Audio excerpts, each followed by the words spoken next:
1000 kawan terasa kurang, satu musuh terasa kelebihan.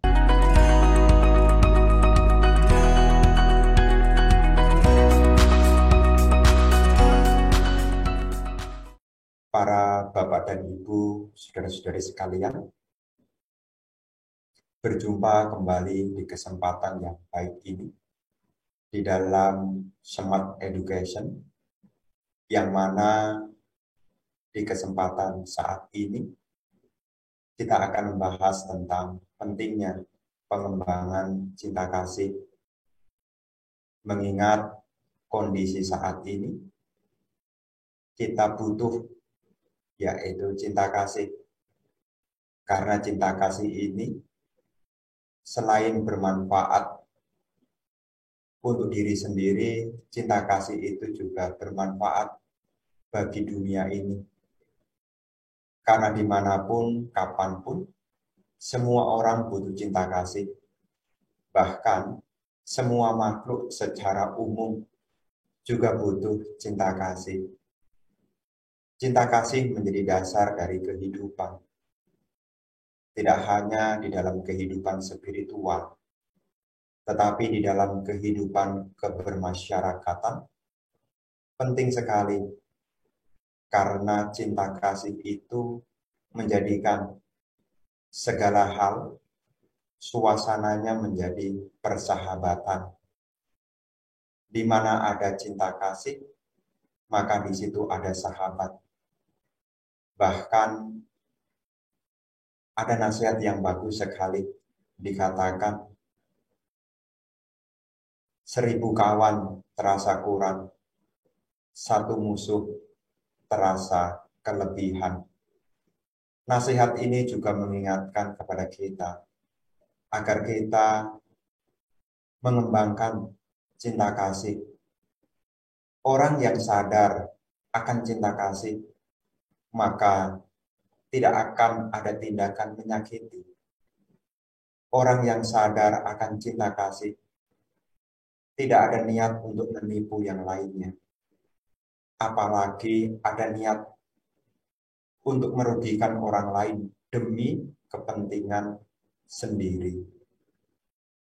Di dalam ajaran Sang Buddha, cinta kasih juga menjadi landasan yang penting di dalam pengembangan batin. Kita berpraktek dhamma sekalipun, dasarnya juga cinta kasih. Apa yang mendorong seseorang untuk melakukan cinta kasih? Karena mengerti bahaya dari kebencian. Karena segalanya bisa terjadi. Hal-hal yang buruk, tindakan tidak toleransi, tindakan menipu, tindakan menyakiti, dasarnya karena kebencian. Maka dari itu, kita-kita yang mendengarkan tentang hal ini, marilah kita menumbuhkan cinta kasih di dalam kehidupan kita. Karena cinta kasih menjadi kebutuhan, cinta kasih menjadi pelindung dunia, dan cinta kasih akan menjadikan segalanya menjadi sahabat. Yang jauh akan menjadi dekat, yang tidak kenal akan saling mengenal. Tidak lain dasarnya adalah cinta kasih. Maka di sini para bapak dan ibu, bagaimana supaya kita bisa mengembangkan cinta kasih di dalam diri kita? Ada beberapa nasihat yang bisa kita jadikan pedoman supaya kita termotivasi untuk mengembangkan cinta kasih. Yang pertama, semua makhluk, semua orang butuh cinta kasih. Semua orang, semua makhluk tidak menyukai dengan permusuhan. Dan semua makhluk juga mengerti bahwasanya menyimpan kebencian hanya menambah penderitaan. Jadi dasar yang pertama, kita mengembangkan cinta kasih karena dasar kebutuhan. Dengan kesadaran semacam ini, kita akan termotivasi untuk melakukan, yaitu pengembangan cinta kasih. Di sini Bapak dan Ibu, kalau kita sudah mengerti tentang apa yang menjadi kebutuhan, maka yang kedua adalah apa yang seyogianya kita harus lakukan. Pengembangan cinta kasih dimulai, didasari oleh pikiran yang tidak membenci. Karena cinta kasih ini bermula dari pikiran. Pikiran pun juga tentu diawali dengan adanya pandangan yang benar.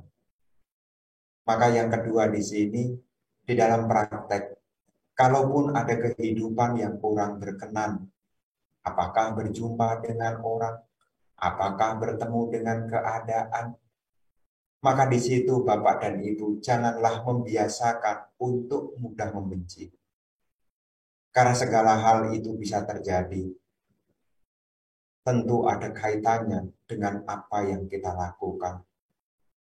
Maka yang di poin kedua ini, kita teringat tentang nasihat, kembangkanlah cinta kasih yang dimulai dari pikiran kita.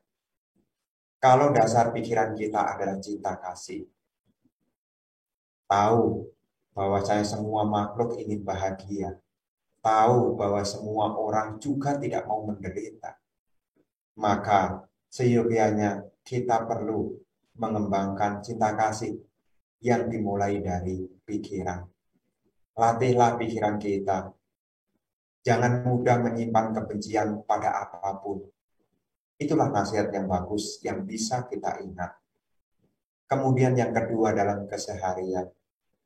Biasakanlah berbicara yang menyenangkan. Jangan karena marah dan benci kemudian keluar ujaran-ujaran yang menyakitkan. Ingatlah, kalau kita ingin bahagia, kita juga seyogianya menjaga tutur kata kita. Tutur kata yang menyenangkan akan menyebabkan suasana persahabatan.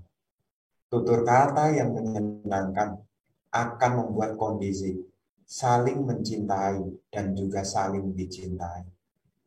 Saya yakin para umat Buddha dimanapun berada, tidak ada kerugian pengembangan cinta kasih, tidak ada. Dengan berlatih, dengan berkesadaran, berbicara yang menyenangkan, ini dijadikan kebiasaan. Andai kata kita menerima kondisi yang tidak menyenangkan sekalipun, berusahalah, berbicaralah yang menyenangkan. Bahkan, kalaupun menulis di media sosial, menulislah dengan dasar cinta kasih. Jangan sampai menulis dengan dasar kebencian. Karena kebencian sekecil apapun, seperti bara api yang tidak kita harapkan. Kemudian yang berikutnya, biasakanlah untuk hidup saling berbagi. Karena tindakan berbagi, ini juga salah satu tips nyata di dalam pengembangan cinta kasih. Jadi para bapak dan ibu, saudara-saudara sekalian, pengembangan cinta kasih bukan hanya berhenti pada pikiran. Seringkali saat kita meditasi memang di sana disampaikan, kembangkanlah pikiran cinta kasih. Tetapi cinta kasih ini akan terus berkembang dan semakin meluas jika dilakukan dengan ucapan yang didasari dengan cinta kasih. Berbicaralah yang menyenangkan. Dan berusahalah berbagi, berdana. Karena dengan kita berbagi kepada siapapun, maka ini juga akan menjadi satu kondisi cinta kasih. Wujud orang yang punya cinta kasih adalah kemurahan hati. Dia mau berbagi atas apa yang dimiliki. Coba Bapak dan Ibu bayangkan, tidak akan ada iri hati, tidak akan muncul selisih satu sama yang lain jika di antara kita mau berbagi. Karena tindakan berbagi, tindakan berdana, tindakan memberi, ini bisa dilakukan. Apakah di lingkungan keluarga, apakah di dalam masyarakat, karena dimanapun cinta kasih selalu melindungi pelakunya. Maka di kesempatan ini, seyogyanya kita menjadi sadar yang pertama, yaitu sadar bahwasannya cinta kasih adalah kebutuhan. Semua makhluk pengen bahagia. Kemudian, kembangkanlah pikirannya dengan cinta kasih. Berbicaralah yang menyenangkan dan bertindaklah dengan dasar cinta kasih seperti berbagi, seperti bermoralitas. Karena dengan berdana, punya moralitas, ini juga wujud cara untuk pengembangan cinta kasih. Maka sebagai umat Buddha yang berkeyakinan kepada Guru Agung Sang Buddha, kita bisa meneladani apa yang beliau pernah lakukan. Salah satunya adalah pengembangan cinta kasih. Semoga di kesempatan yang baik saat ini, kita semua senantiasa bisa mengembangkan cinta kasih, karena cinta kasih adalah dasar kebutuhan semua makhluk. Semoga cinta kasih tumbuh dan berkembang di dalam kehidupan Anda. Semoga cinta kasih juga terus berkembang di dunia ini, sehingga harmonisasi, kedamaian bisa menjadi kenyataan. Semoga semua makhluk berbahagia.